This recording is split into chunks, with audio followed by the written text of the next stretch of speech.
Ndi nthawi ya nkhani kuno ku MBC ndipo madzulo ano muli ndine Aida Chwaya ndi mzanga Yoline Mponda, koma poyamba nayi mitu yake.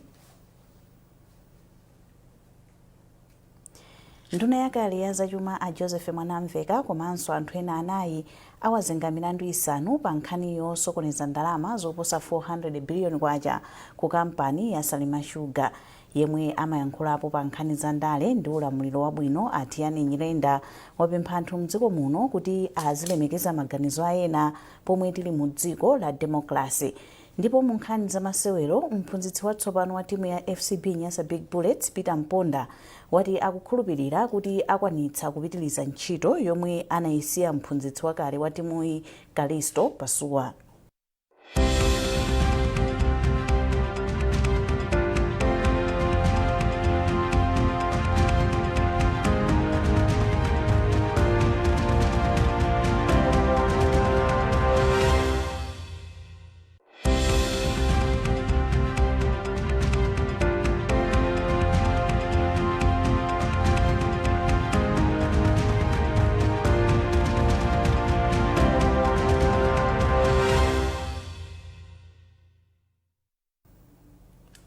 Takulandirani mu nkhani zathu.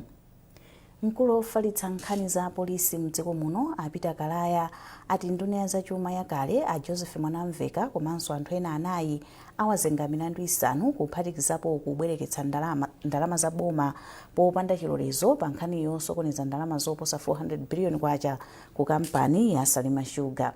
Malingana ndi Akalaya omwe awamanga ndi a Joseph Mwanamveka, nduna ya zachuma yakale komanso mtsogoleri wa chipani cha DPP mchigawo chakumwera, a Collins Magalasi, mkulu wa bungwe la mera wakale, mlembi wa mkulu wa boma wakale a Lloyd Muhara, mlembi wa mkulu wa ku unduna wa zachuma wakale a Cliff Chiunda, komanso a Jimmy Kusamale omwe anali mlembi wa ku Green Belt Authority ndipo akaonekera ku khoti posachedwapa. Akalaya ati kumangidwa kwa anthuwa kukutsatira kumangidwa kwa akuluakulu ena a kampani ya Salima Sugar chaka chatha pa nkhani yomweyi. Eunice Jovu akufotokoza zambiri.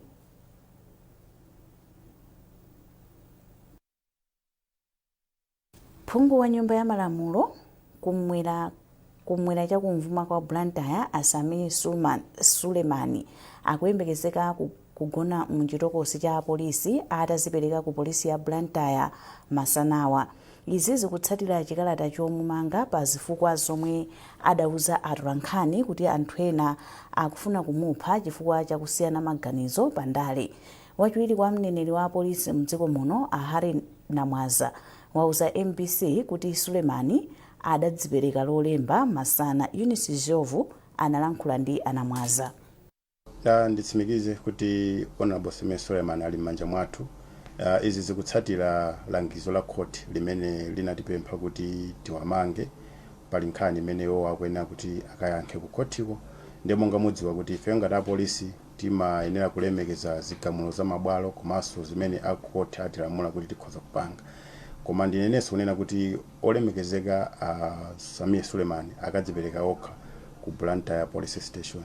Kotero kuti ali mchitokosi chathu tipita nawo ku bwalo la milandu kuti akayankhe mulandu umene akotiwo akuwafunira. Unduna wa zaumoyo wati wakonzeka kuperekera katemera wa matenda a kolera m'maboma anayi omwe akhudzidwa ndi matendawa kuyambira pa 13 mpaka pa 19 Januwale chaka chino. Mneneri wa undunawu a Adrian Kumbe auza MBC kuti iyi ndi imodzi mwa njira zomwe undunawu wayika pofuna kuti nthendayi isafale kwambiri mdziko muno. Margaret Mapando ali ndi ripoti. Malingana ndi unduna wa zaumoyo, kuchokera mu Seputembala chaka chatha, anthu pafupifupi 229 anapezeka ndi matenda a kolera ndipo anthu 14 ndiwo anamwalira. Undunawu wati maboma anayi mdziko muno achitipa, Karonga, Balaka komanso Machinga ndiwo akhudzidwa kwambiri ndi matendawa. Mneneri mu unduna wa zaumoyo a Adrian Chikumbe ati undunawu unalandira katemera pafupifupi 700,000 kuchokera ku bungwe la zaumoyo pa dziko lonse la World Health Organization WHO. Achikumbe ati katemerayu amupereka kwa anthu okhudzidwa m'maboma anayiwa momwe matendawa afala kwambiri. tikamapereka katemera wa kolera ndosiyana ndi akatemera ena amene timaperekera ngati covid-19 oti timapereka kwa aliyense. Katemera wa kolera timapereka kumene kobuka kale matenda a kolera kuti tithandizire kuti kolera ija kumene koko ithe. Ndiye ndi chifukwa chake tungosankhako maboma 4 kumene kuli kale matenda amenewa komanso madera amene kwakhudzidwa ndi matenda a kolera. Achikumbe atinso unduna ukugwira ntchito limodzi ndi mabungwe okhudzidwa komanso maunduna ena monga unduna wa zamadzi ndi ukhondo pofuna kudziwitsa anthu za kuopsa kwa nthenda ya kolera komanso momwe angathanirane ndi nthendayi. Tipitirizabe kupereka mauthenga amenewa, tipitirizabe kulumikizana ndi magulu osiyanasiyana komanso tipitiriza kugawa zinthu ngati klorini zimene zikuthandizira kuti amene akutunga madzi pamalo osatetezeka athire m'madzi ndi kupha majeremusi kuti kolera itsike. Matenda a kolera akhala akukhudza dziko lino kwa nthawi makamaka mu Machi mchaka cha 2022 pomwe dziko lino linakhudzidwa kwambiri ndi matenda awa. Margaret Mapando, MBC, Lilongwe. Akatswiri okhudzidwa pa ntchito za mtengatenga atsindika kufunika kolimbikitsa ntchito za maulendo apamadzi ponena kuti maulendo otere ali ndi kuthekera kothandizira ntchito za chitukuko cha dziko lino. Ena mwa akatswiriwa omwe ndi ochokera ku nthambi ya Chartered Institute of Logistics and Transport ati mwa zina maulendo apamadzi angathe kulimbikitsa ubale wabwino wa ntchito zosiyanasiyana monga za malonda pakati pa dziko la Malawi ndi maiko ena. Owen Mavula ali ndi ripoti. Ntchito za mtengatenga ndi imodzi mwa ntchito zofunikira kwambiri pa chitukuko cha dziko. Kupatula maulendo apamsewu, njanje ndi mlengalenga, dziko la Malawi limagwiritsanso ntchito nyanja ya Malawi polimbikitsa ntchito za mtengatenga kamba kuti anthu ochuluka omwe amakhala m'mbali mwa nyanja mchigawo cha kumvuma pakati komanso kumpoto amadalira maulendo otere. Pofuna kulimbikitsa ntchito za maulendo apamadzi, nthambi ya Chartered Institute of Logistics and Transport kuno ku Malawi yati ikugwira ntchito limodzi ndi unduna wa zamayendedwe pofuna kuthandizira boma pamomwe dziko lino lingapititsire patsogolo ntchito za maulendo apamadzi kuti dziko lino lisatsalire mu ntchito zosiyanasiyana ndi mayiko oyandikana nalo. Malingana ndi a Cuthbert Chinguwo omwe ndi ogwirizira utsogoleri wa bungweri, ntchito za maulendo apamadzi mdziko muno zili ndi kuthekera kosintha zinthu, koma chomwe chikufunika ndi kulimbikitsa kuti ntchitozi zipite patsogolo poyika chidwi chochuluka. Dziko la Malawi monga tikuziwira lili landlocked, tilibe access kwenikweni ku nyanja ya Mchere ngati Indian Ocean. Izi zimachitisa kuti katundu wathu azibwera pa mtengo waukulu. Ndiye nyanja iyi titayigwirisa ntchito mwanzeru ndiye kuti katundu akhoza kubwera pa stima ya njanji kapena pa nsewu pamene pa matraki ndi kuzasamusidwa m'mastima apa nyanja kumapita komwe akupitako mpaka na ukafika ku Indian Ocean pozera nyanja ikukalumikizana ndi njanje mwina ku Tanzania. Izizi zingathandize kuti ndalama zomwe dziko limagwirisira potumiza ndi kulandira katundu zichepe.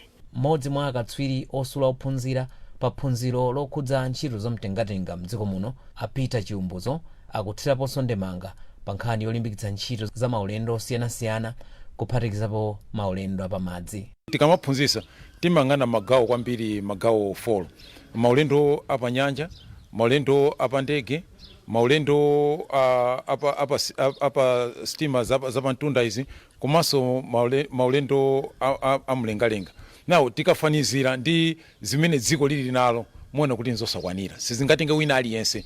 Muona nchifake ndona kuti mwaisanzo kuno kuti tione kuti mwina wange ndi stima zingati zikuyenda, muona kuti imayenda ndi imodzi. Mwazina nthambi ya Chartered Institute of Logistics and Transport kuno ku Malawi imalimbikitsa kusula komanso kuzama pa maphunziro a ntchito za mtengatenga ndinso kupereka ukadaulo okhudza ntchitozi ku nthambi zosiyanasiyana kuphatikizapo za boma.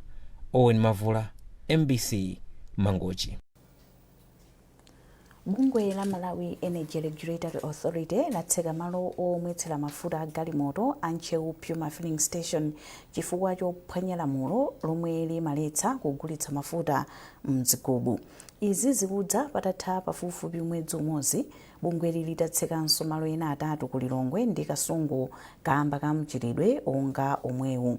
Mmodzi mwa akuluakulu ku bungwe la Mera a Vitumbiko Sakala ati bungwe la Mera silitopa ndi ntchito yoonetsetsa kuti malo ogulitsira mafuta akutsatira malamulo ndipo ili ndi chenjezo kwa onse ochita mchitidwewu kamba kuti kupatula kuphwanya lamulo loona za mafuta a galimoto, mchitidwewu umasokoneza ntchito yoonetsetsa kuti aliyense akukwanitsa kupeza mafuta mofanana. Filling station imeneyi inaphwanya lamulo limeneli kamba kuti inachita zimenezi mokuti mwadala ndithu. Ndefe tabwera pano pa station pano tafufuza tapeza kuti ndizoona andi iwo wadi avomera kuti zimenezozi anachita. Pofuna kupereka chitsanzo kwa ma station ena komanso kuwadziwitsa iwo kuti ife sitikugona tufuna ntchito imeneyi kuti zilongosoka, tatseka malo ano sakuloledwanso kuchita malonda ogulitsa mafuta pokhapokha zonse zimene zili zoyenerera kuti akwaniritsa zonse zatheka. Ngati wina apezeke kuti akupitiriza ntchito imenewu osamvera malamulo a Mera, osafuna kutsatira zimene a Mera ayika ndondomeko kuti mwina tithandizane muno mdziko la mayi pa nkhani imene tikumana nayo ya vuto la mafuta, ife sitichedwa. Mukatipatsa dandaulo tidzafufuza ndipo tikafufuza tapeza kuti umboni odi ndizokwaniradi kuti anthu odi analakwa, ife tipanga mmene timayenera kupangira kuti lamulo ligwire ntchito. Komanso ndichenjeze kuti kupitiriza kusamvera malamulo a Mera, kupitiriza kuphwanya dala malamulo ndi ndondomeko zimene a Mera ayika akhazikitsa kuti zinthu zilongosoke ndi chinthu chomvetsa chisoni kwambiri. Si chinthu chabwino pamene ena akuyesetsa kuti zinthu zilongosoke ndipeza ma filling station ena mwadala malamulo otakuwadziwa ndi kumanyozera ndi kumagulitsa mafuta kumavenda, nkumapezeka kuti anthu ena oti anganagula mafuta mosavuta akuvutika kukhala pa line kwa nthawi yayitali. Zimenezo ife ngati bungwe la Mera sitilekerera iya ndipo titengapo action.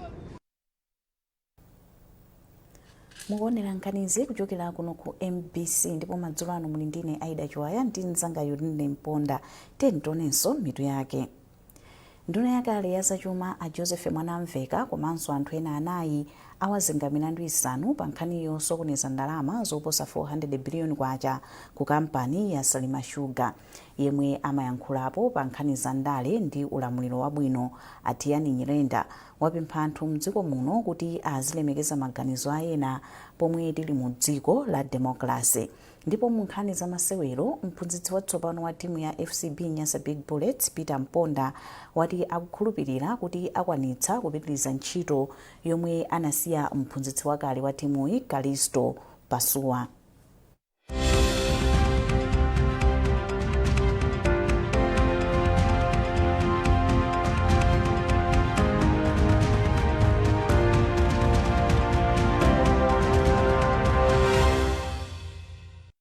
Abalaim, kumajere kuno ngati simnabwereko muphonyana nzinthu za nkhani.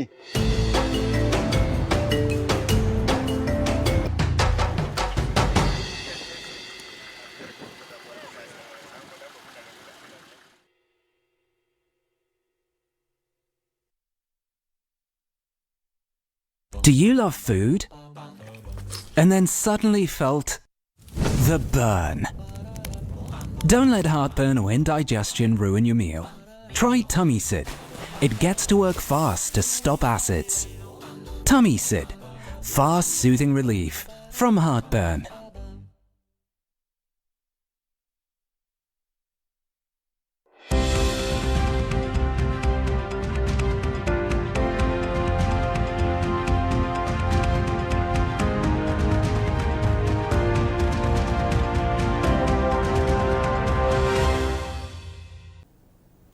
Takulandiranso mu nkhani zathu.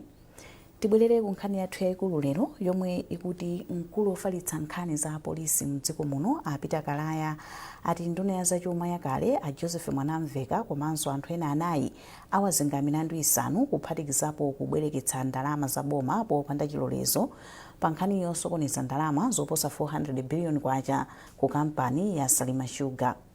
Malingana ndi akalaya omwe awamanga ndi a Joseph Mwanamveka nduna ya zachuma yakale komanso mtsogoleri wa chipani cha DPP mchigawo chakumwera a Collins Magalasi, mkulu wa bungwe la Mera wakale, mlembi wa mkulu wa boma wakale a Lloyd Muhara, mlembi wa mkulu waku unduna wa zachuma wakale a Cliff Chiunda komanso a Jimmy Kusamale omwe anali mlembi ku Green Belt Authority ndipo akaonekera ku khoti posachedwapa. Akalaya ati kumangidwa kwa anthuwa kukutsatira kumangidwa kwa anthu ena akuluakulu a kampani ya Salima Sugar chaka chatha pa nkhani yomwe Eunice Jovu akufotokoza zambiri. Mchaka cha 2024 apolisi anamanga akuluakulu ena ogwira ntchito ku Salima Sugar zitadziwika kuti akuluakuluwa anaononga ndalama mabiliyoni a nkhaninkhani mu kampaniyi. Malingana ndi mkulu ofalitsa nkhani za apolisi a Peter Kalaya, kafukufuku wa apolisi wakhala kupitirira yemwe wachititsa kuti amangenso anthu enawa. Nkhani iyi takhala tikuyifufuza kuyambira pamene ripoti ya audit itatuluka tinamangapo a Sherish Betrikeli ndi anthu ena 4 ndipo amene anali acting CEO wa Green Belt Initiative Dr. Njoloma akhala akuthawa, ndipo pakali pano ngati apolisi tikupitiriza kwayang'ana tikupitiriza kafukufuku wa nkhani imeneyi ndi pamene lero tikuti tamanga anthu 5 amenewa, ndipo pali milandu yambiri imene ifeyo tiyapatsi kukwana 5 yonse ikukhudzana ndi kugwirizana kuba komanso kuononga ndalama zaboma kudzera ku Salima Sugar Company.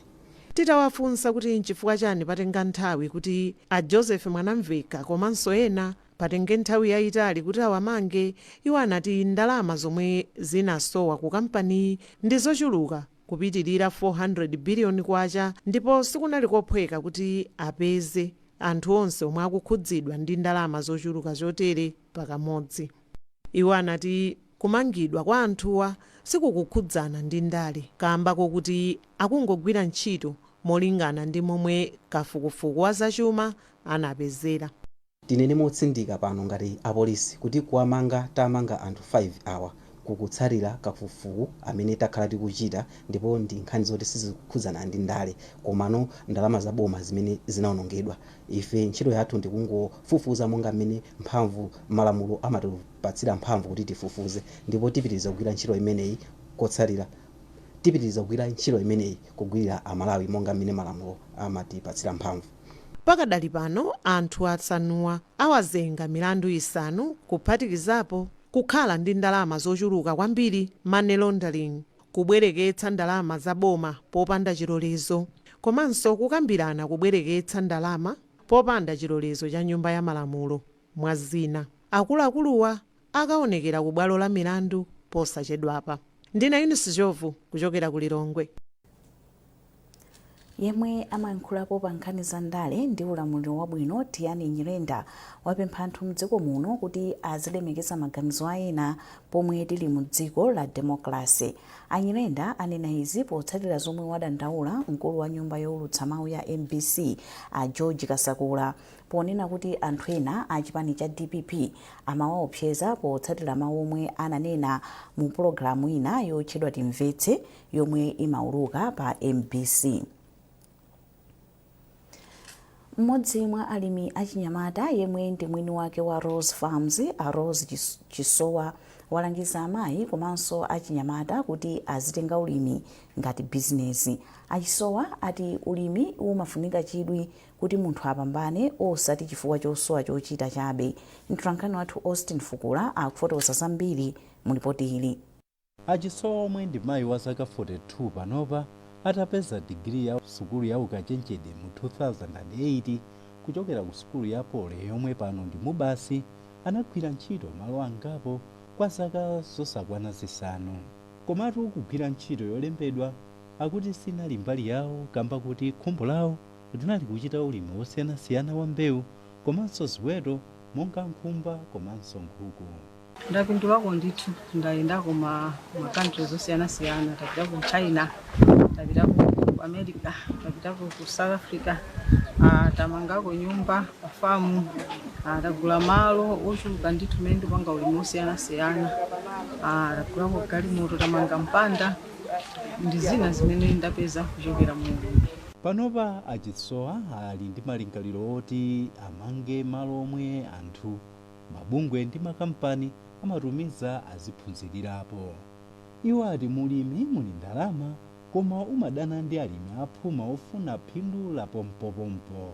mulimi muli ndalama chimangofunika kudekha kukhala ndi patience because ulimi umatenga nthawi profit sungayionere lomwe pena iponso tenga mpaka mwina 5 years profit usanayione komanso ngati ufuna ulimi uyambe panopa osati udikirire mpaka upange retire ufike zaka 50 because ulimi umafuna mphamvu. ngakhale mulimi muli ndalama achisowa ati mchaka cha 2018 tomato amaekala 3 anaonongeka ndipo sanapeze phindu.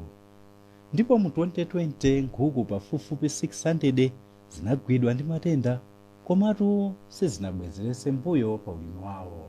Pakadali pano achisowa ali ndi antchito okhazikika 7 komanso ena aganyu pafupifupi 30 omwe amagwira ntchito ku kampani yawo ya Rose Farms. Zomwe akuchita Rose Chisowa zikuonekatu kuti ndi zomwe achinyamata ambiri amayenera kumachita kuti akhale odzidalira pachuma komanso kulemba anzawo ntchito makamaka pomwe ntchito zolembedwa zikunkazisowa. Austin Fukula, NBC, Lilongwe.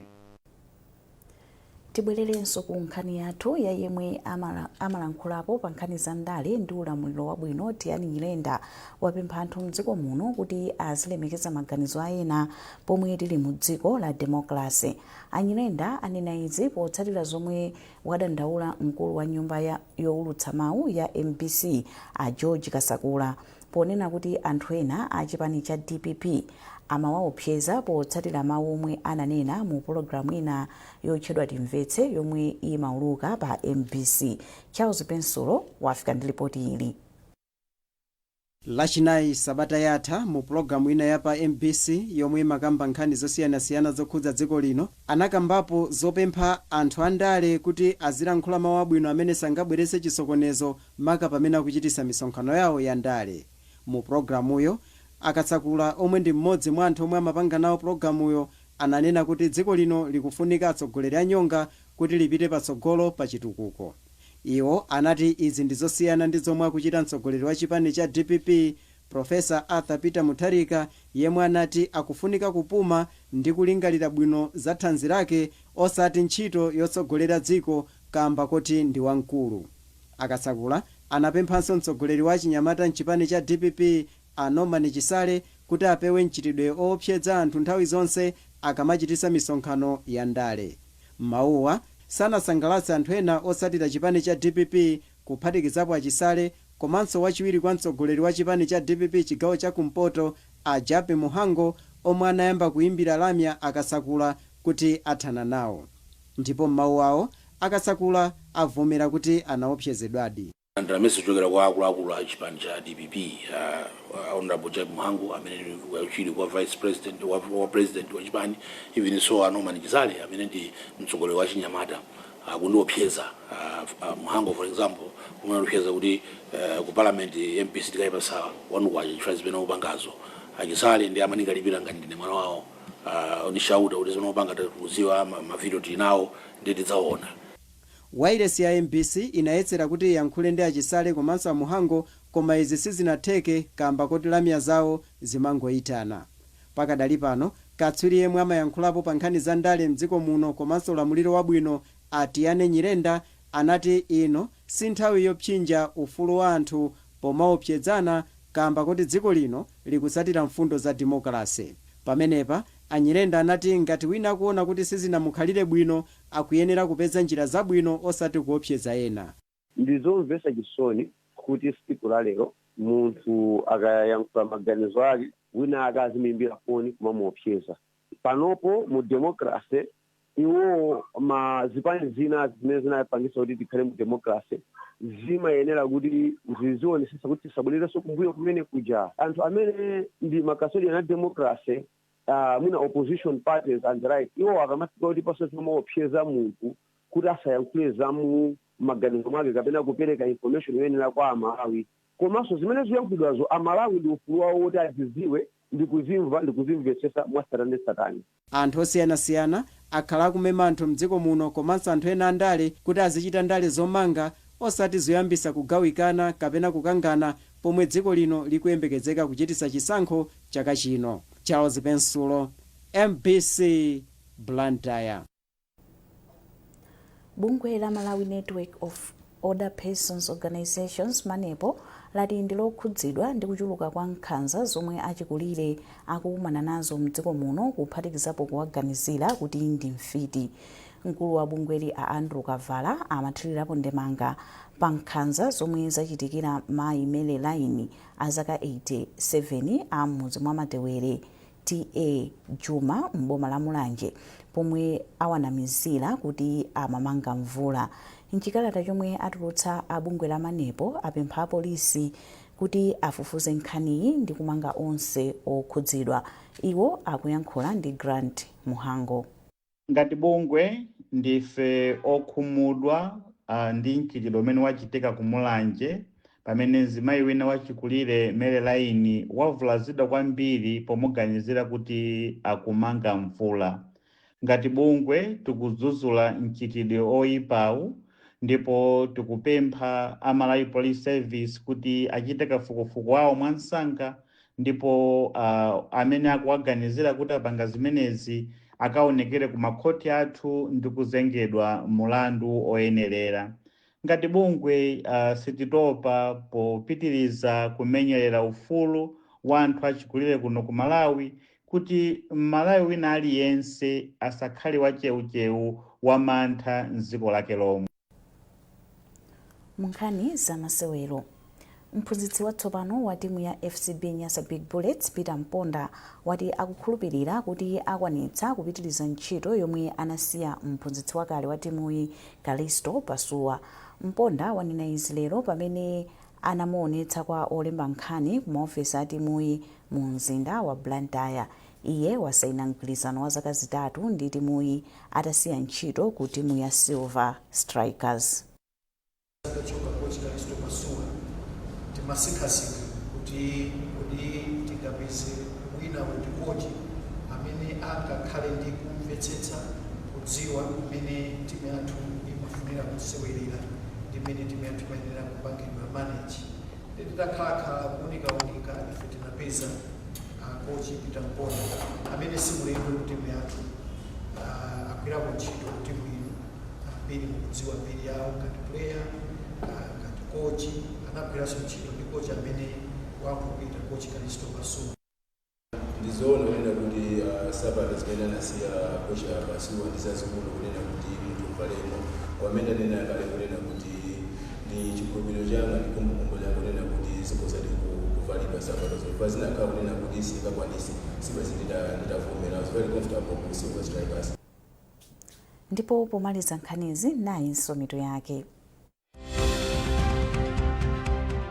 Nduna yakale ya zachuma a Joseph Mwanamveka komanso anthu ena anayi awazenga milandu isanu pa nkhani yosokoneza ndalama zoposa 400 biliyoni kwacha ku kampani ya Salima Sugar. Yemwe amayankhulapo pa nkhani za ndale ndi ulamuliro wabwino a Tiani Nyirenda wapempha anthu mdziko muno kuti azilemekeza maganizo a ena pomwe tili mu dziko la demokrasi. Ndipo mu nkhani za masewero mphunzitsi watsopano wa timu ya FCB Nyasa Big Bullets Peter Mponda wati akukhulupirira kuti akwanitsa kupitiriza ntchito yomwe anayisiya mphunzitsi wakale wa timuyi Calisto Pasuwa. Pezani nkhanizi ndi zina zambiri popita pa mpc.mw kapena MPC Digital pa Facebook, Instagram komanso X. Munali ndine Aida Chiwaya ndi mzanga Yuline Mponda. Mwakoma nonse.